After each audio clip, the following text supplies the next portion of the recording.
Chapter 12, Abraham in Canaan. This chapter is based on Genesis 13 to 15, chapters 17, 1 through 16, and chapter 18. Abraham returned to Canaan very rich in cattle, in silver, and in gold. Lot was still with him, and again they came to Bethel and pitched their tents by the altar which they had before erected. They soon found that increased possessions brought increased trouble. In the midst of hardships and trials they had dwelt together in harmony, but in their prosperity there was danger of strife between them. The pasturage was not sufficient for the flocks and herds of both, and the frequent disputes among the herdsmen were brought for settlement to their masters. It was evident that they must separate. Abraham was Lot's senior in years, and his superior in relation, in wealth and in position. Yet he was the first to propose plans for preserving peace. Although the whole land had been given him by God himself, he courteously waived this right. "Let there be no strife," he said, "between me and thee, and between my herdmen and thy herdmen, for we be brethren. Is not the whole land before thee? Separate thyself, I pray thee, from me. If thou wilt take the left hand, then I will go to the right. Or if thou depart to the right hand, then I will go to the left." Here the noble, unselfish spirit of Abraham was displayed. How many, under similar circumstances, would, at all hazards, cling to their individual rights and preferences? How many households have thus been rent asunder? How many churches have been divided, making the cause of truth a byword and a reproach among the wicked? "Let there be no strife between me and thee," said Abraham, "for we be brethren." Not only by natural relationship, but as worshippers of the true God. The children of God the world over are one family, and the same spirit of love and conciliation should govern them. Be kindly affectioned one to another with brotherly love, in honor preferring one another. Romans chapter 12, verse 10, is the teaching of our Savior.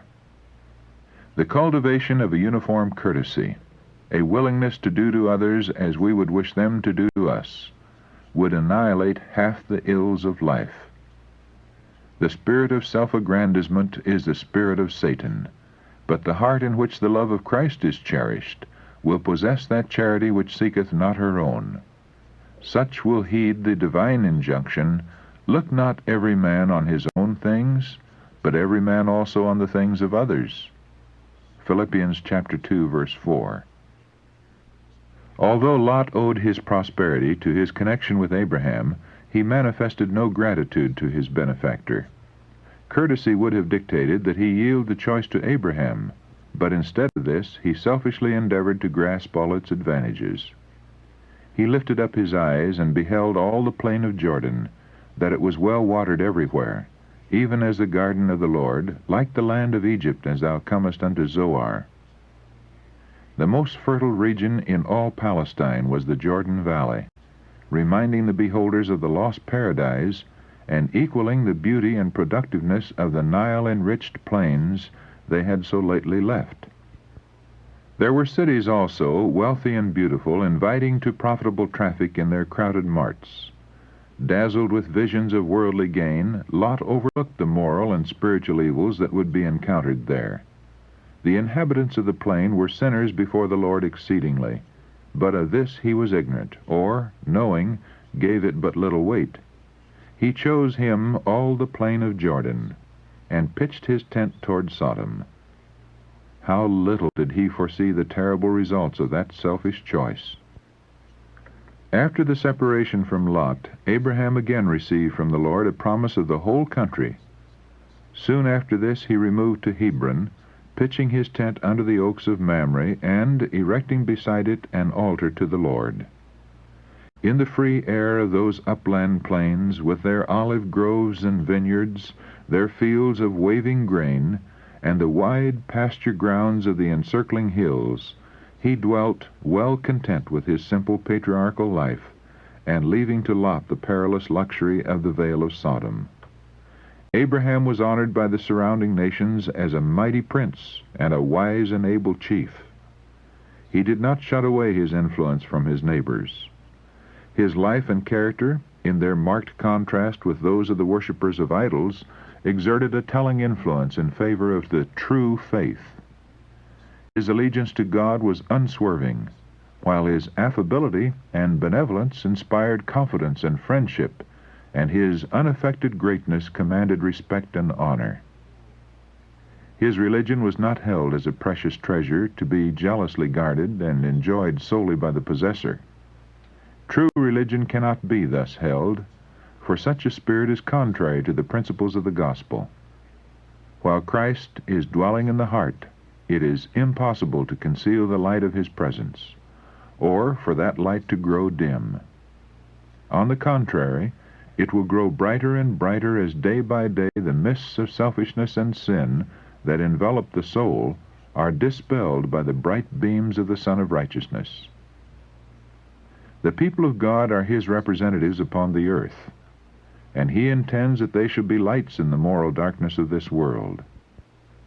Scattered all over the country, in the towns, cities, and villages, they are God's witnesses, the channels through which he will communicate to an unbelieving world the knowledge of his will and the wonders of his grace. It is his plan that all who are partakers of the great salvation shall be missionaries for him. The piety of the Christian constitutes the standard by which worldlings judge the gospel. Trials patiently borne, blessings gratefully received, meekness, kindness, mercy, and love habitually exhibited, are the lights that shine forth in the character before the world, revealing the contrast with the darkness that comes of the selfishness of the natural heart. Rich in faith, noble in generosity, unfaltering in obedience, and humble in the simplicity of his pilgrim life, Abraham was also wise in diplomacy and brave and skillful in war. Notwithstanding he was known as the teacher of a new religion, 3 royal brothers, rulers of the Amorite plains in which he dwelt, manifested their friendship by inviting him to enter into an alliance with them for greater security. For the country was filled with violence and oppression. An occasion soon arose for him to avail himself of this alliance.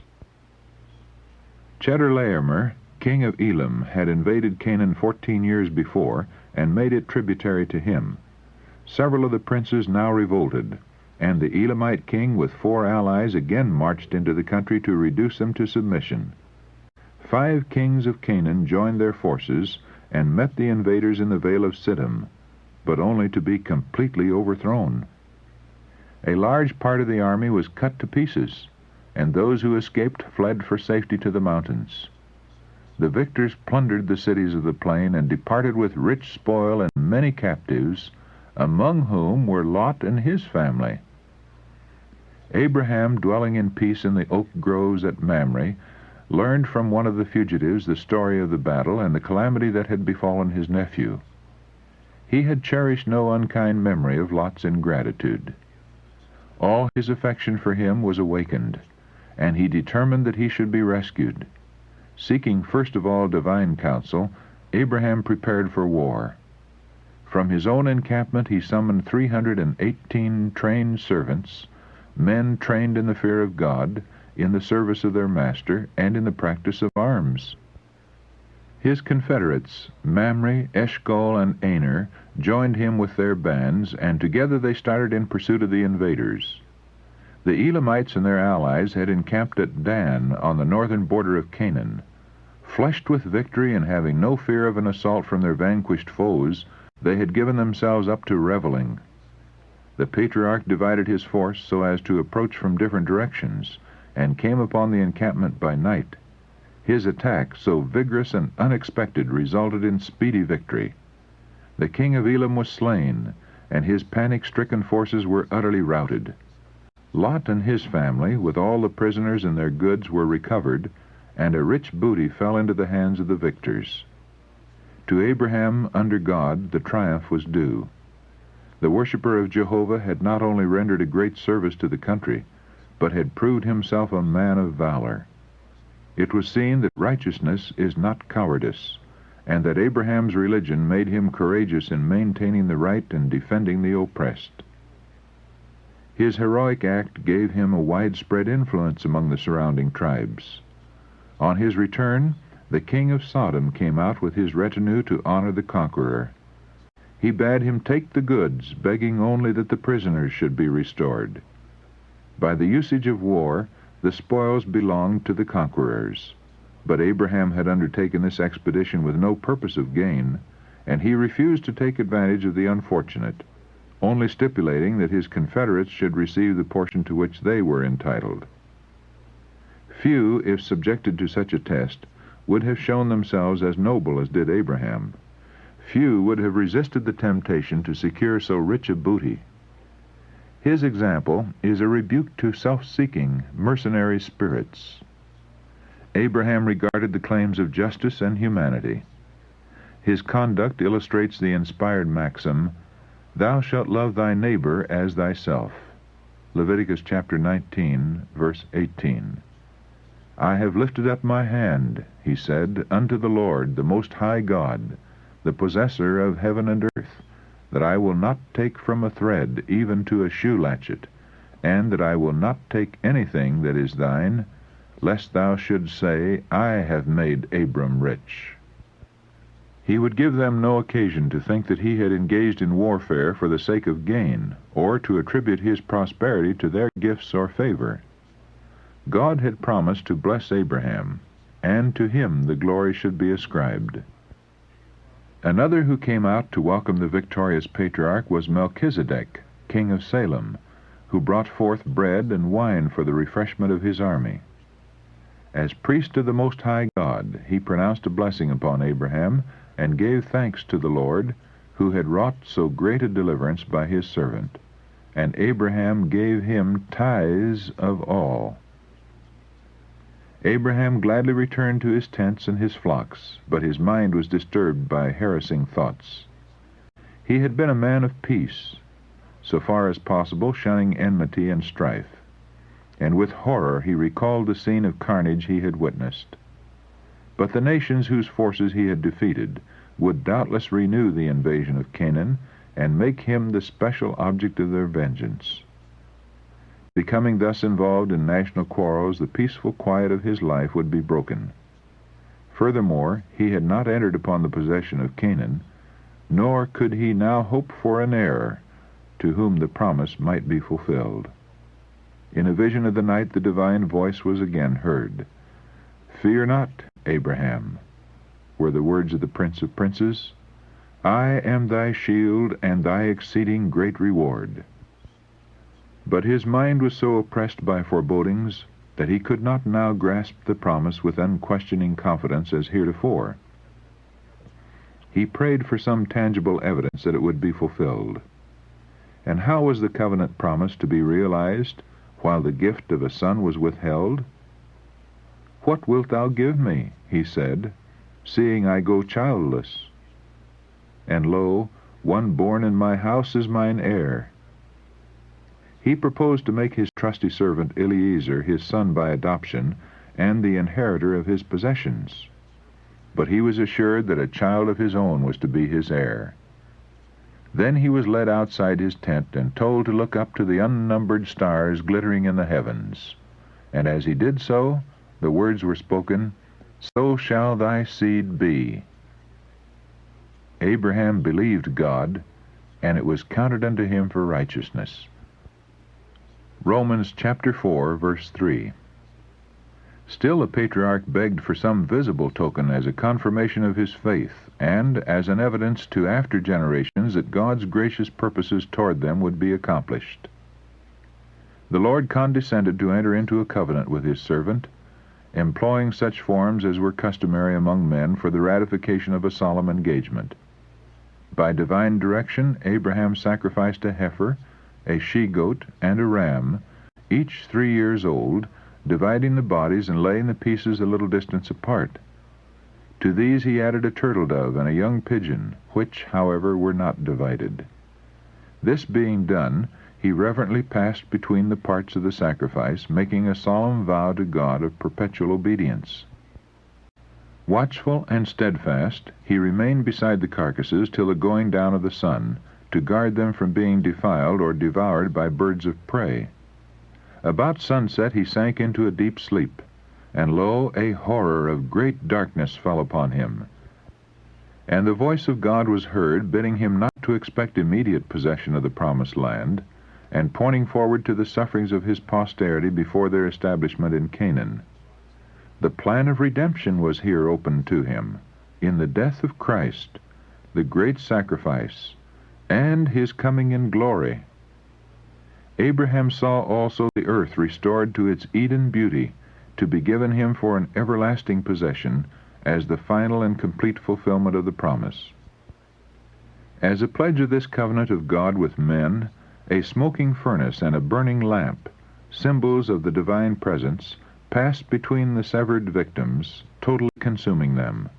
And again a voice was heard by Abraham confirming the gift of the land of Canaan to his descendants, from the river of Egypt unto the great river, the river Euphrates. When Abraham had been nearly 25 years in Canaan, the Lord appeared unto him and said, I am the Almighty God. Walk before me, and be thou perfect. In awe the patriarch fell upon his face, and the message continued, Behold, my covenant is with thee, and thou shalt be a father of many nations. In token of the fulfillment of this covenant, his name, heretofore called Abram, was changed to Abraham, which signifies father of a great multitude. Sarah's name became Sarah, S-A-R-A-H, princess. For, said the divine voice, she shall be a mother of nations. Kings of people shall be of her. At this time the rite of circumcision was given to Abraham as a seal of the righteousness of the faith which he had, yet being uncircumcised. Romans chapter 4, verse 11. It was to be observed by the patriarch and his descendants as a token that they were devoted to the service of God and thus separated from idolaters, and that God accepted them as his peculiar treasure. By this rite they were pledged to fulfill on their part the conditions of the covenant made with Abraham. They were not to contract marriages with the heathen, for by so doing they would lose their reverence for God and his holy law. They would be tempted to engage in the sinful practices of other nations and would be seduced into idolatry. God conferred great honor upon Abraham. Angels of heaven walked and talked with him as friend with friend. When judgments were about to be visited upon Sodom, the fact was not hidden from him, and he became an intercessor with God for sinners. His interview with the angels presents also a beautiful example of hospitality. In the hot summer noontide, the patriarch was sitting in his tent door, looking out over the quiet landscape, when he saw in the distance 3 travelers approaching. Before reaching his tent, the travelers halted, as if consulting as to their course. Without waiting for them to solicit favors, Abraham rose quickly, and as they were apparently turning in another direction, he hastened after them, and with the utmost courtesy urged them to honor him by tarrying for refreshment. With his own hands he brought water that they might wash the dust of travel from their feet. He himself selected their food, and while they were at rest under the cooling shade, an entertainment was made ready, and he stood respectfully beside them while they partook of his hospitality. This act of courtesy God regarded of sufficient importance to record in his word, and 1,000 years later it was referred to by an inspired apostle, Be not forgetful to entertain strangers, for thereby some have entertained angels unawares. Hebrews chapter 13, verse 2. Abraham had seen in his guests only 3 tired wayfarers, little thinking that among them was one whom he might worship without sin. But the true character of the heavenly messengers was now revealed. Though they were on their way as ministers of wrath, yet to Abraham, the man of faith, they spoke first of blessings. Though God is strict to mark iniquity and to punish transgression, he takes no delight in vengeance. The work of destruction is a strange work to him who is infinite in love. The secret of the Lord is with them that fear him. Psalm 25, verse 14. Abraham had honored God, and the Lord honored him, taking him into his counsels and revealing to him his purposes. Shall I hide from Abraham that thing which I do, said the Lord? The cry of Sodom and Gomorrah is great, and because their sin is very grievous, I will go down now, and see whether they have done altogether according to the cry of it, which is come unto me, and if not, I will know. God knew well the measure of Sodom's guilt, but he expressed himself after the manner of men, that the justice of his dealings might be understood. Before bringing judgment upon the transgressors, he would go himself to institute an examination of their course. If they had not passed the limits of divine mercy, he would still grant them space for repentance.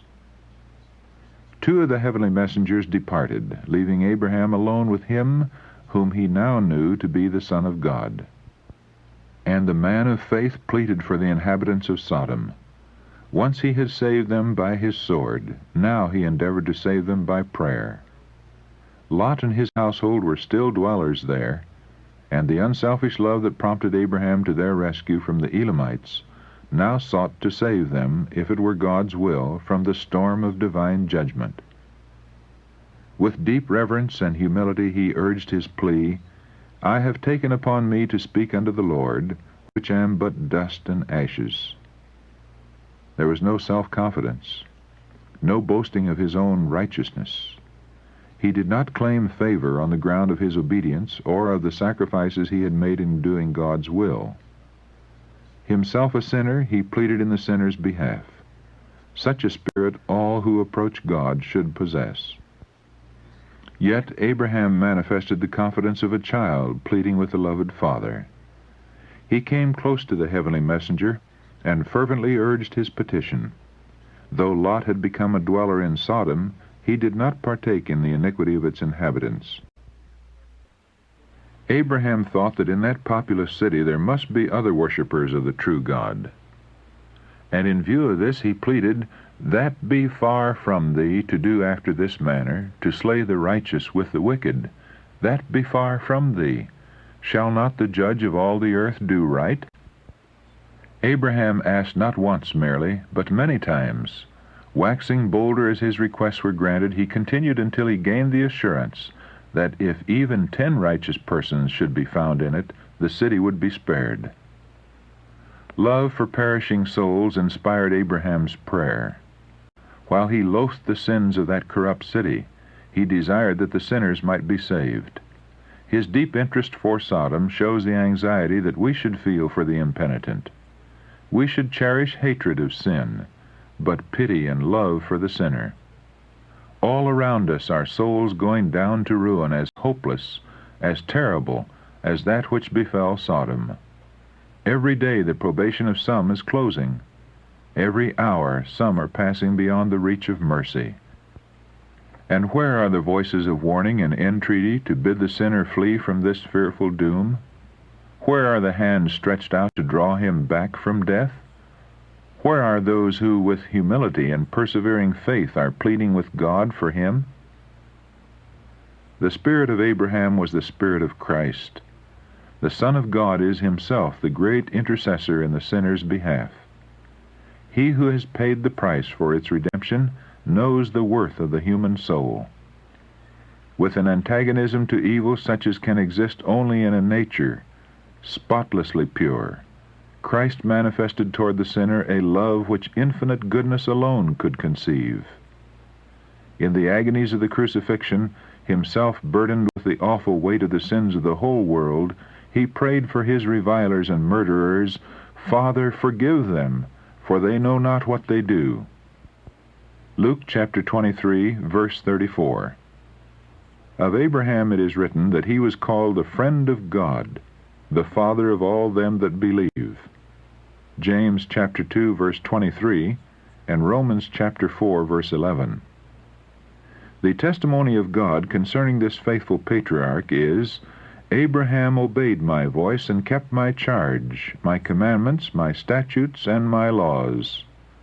And again, I know him, that he will command his children and his household after him, and they shall keep the way of the Lord, to do justice and judgment, that the Lord may bring upon Abraham that which he has spoken of him.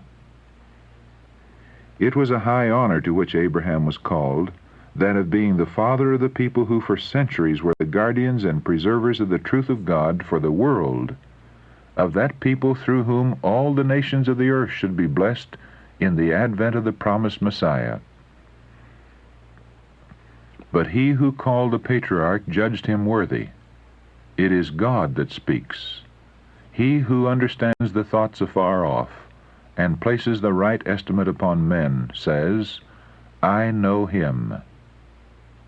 There would be on the part of Abraham no betraying of the truth for selfish purposes. He would keep the law and deal justly and righteously, and he would not only fear the Lord himself, but would cultivate religion in his home. He would instruct his family in righteousness. The law of God would be the rule in his household. Abraham's household comprised more than 1,000 souls. Those who were led by his teachings to worship the one God found a home in his encampment, and here, as in a school, they received such instruction as would prepare them to be representatives of the true faith. Thus a great responsibility rested upon him. He was training heads of families, and his methods of government would be carried out in the households over which they should preside. In early times, the father was the ruler and the priest of his own family, and he exercised authority over his children, even after they had families of their own. His descendants were taught to look up to him as their head, in both religious and secular matters. This patriarchal system of government Abraham endeavored to perpetuate, as it tended to preserve the knowledge of God. It was necessary to bind the members of the household together, in order to build up a barrier against the idolatry that had become so widespread and so deep-seated. Abraham sought by every means in his power to guard the inmates of his encampment against mingling with the heathen and witnessing their idolatrous practices, for he knew that familiarity with evil would insensibly corrupt the principles. The greatest care was exercised to shut out every form of false religion, and to impress the mind with the majesty and the glory of the living God as the true object of worship. It was a wise arrangement which God himself had made to cut off his people, so far as possible, from connection with the heathen, making them a people dwelling alone and not reckoned among the nations. He had separated Abraham from his idolatrous kindred, that the patriarch might train and educate his family apart from the seductive influences which would have surrounded them in Mesopotamia, and that the true faith might be preserved in its purity by his descendants from generation to generation. Abraham's affection for his children and his household led him to guard their religious faith, to impart to them a knowledge of the divine statutes, as the most precious legacy he could transmit to them, and through them to the world. All were taught that they were under the rule of the God of heaven. There was to be no oppression on the part of parents, and no disobedience on the part of children. God's law had appointed to each his duties, and only in obedience to it could any secure happiness or prosperity. His own example, the silent influence of his daily life, was a constant lesson. The unswerving integrity, the benevolence and unselfish courtesy which had won the admiration of kings were displayed in the home. There was a fragrance about the life, a nobility and loveliness of character, which revealed to all that he was connected with heaven. He did not neglect the soul of the humblest servant. In his household there was not one law for the master and another for the servant, a royal way for the rich and another for the poor. All were treated with justice and compassion, as inheritors with him of the grace of life. He will command his household. There would be no sinful neglect to restrain the evil propensities of his children, no weak, unwise, indulgent favoritism, no yielding of his conviction of duty to the claims of mistaken affection. Abraham would not only give right instruction, but he would maintain the authority of just and righteous laws. How few there are in our day who follow this example! On the part of too many parents there is a blind and selfish sentimentalism, miscalled love, which is manifested in leaving children, with their unformed judgment and undisciplined passions, to the control of their own will. This is the veriest cruelty to the youth, and a great wrong to the world. Parental indulgence causes dishonor in families and in society. It confirms in the young the desire to follow inclination, instead of submitting to the divine requirements. Thus they grow up with a heart averse to doing God's will, and they transmit their irreligious, insubordinate spirit to their children and children's children. Like Abraham, parents should command their households after them. Let obedience to parental authority be taught and enforced as the first step in obedience to the authority of God. The light esteem in which the law of God is held, even by religious leaders, has been productive of great evil.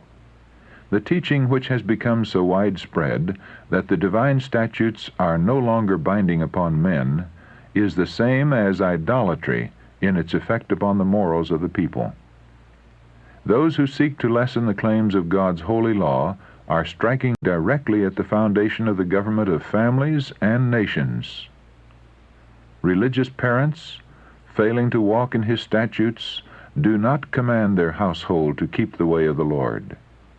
The law of God is not made the rule of life. The children, as they make homes of their own, feel under no obligation to teach their children what they themselves have never been taught. And this is why there are so many godless families. This is why depravity is so deep and widespread. Not until parents themselves walk in the law of the Lord with perfect hearts will they be prepared to command their children after them. A reformation in this respect is needed, a reformation which shall be deep and broad. Parents need to reform. Ministers need to reform. They need God in their households. If they would see a different state of things, they must bring His Word into their families and must make it their counselor. They must teach their children that it is the voice of God addressed to them, and it is to be implicitly obeyed. They should patiently instruct their children, kindly and untiringly teach them how to live in order to please God. The children of such a household are prepared to meet the sophistries of infidelity. They have accepted the Bible as the basis of their faith, and they have a foundation that cannot be swept away by the incoming tide of skepticism. In too many households, prayer is neglected. Parents feel that they have no time for morning and evening worship. They cannot spare a few moments to be spent in thanksgiving to God for His abundant mercies, for the blessed sunshine and the showers of rain which cause vegetation to flourish, and for the guardianship of holy angels.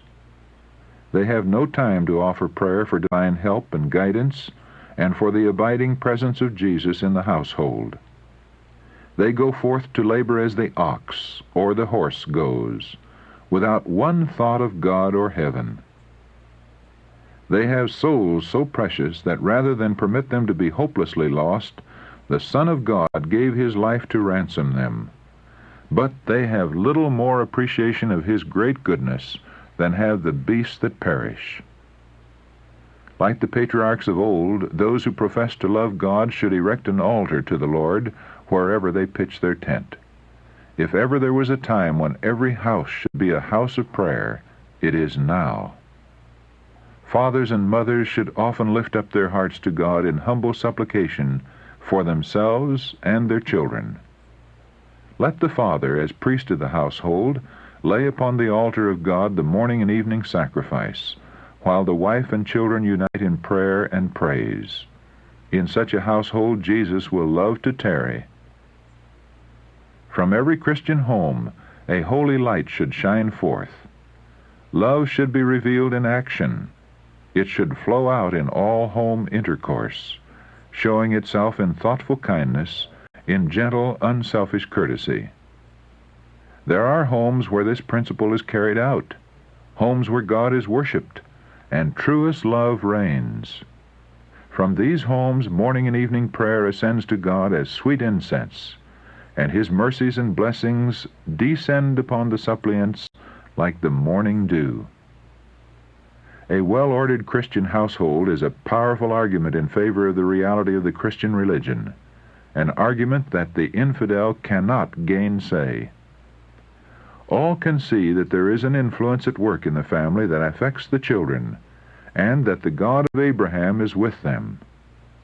If the homes of professed Christians had a right religious mold, they would exert a mighty influence for good. They would indeed be the light of the world. The God of heaven speaks to every faithful parent in the words addressed to Abraham, "I know him, that he will command his children and his household after him, and they shall keep the way of the Lord to do justice and judgment, that the Lord may bring upon Abraham that which he has spoken of him."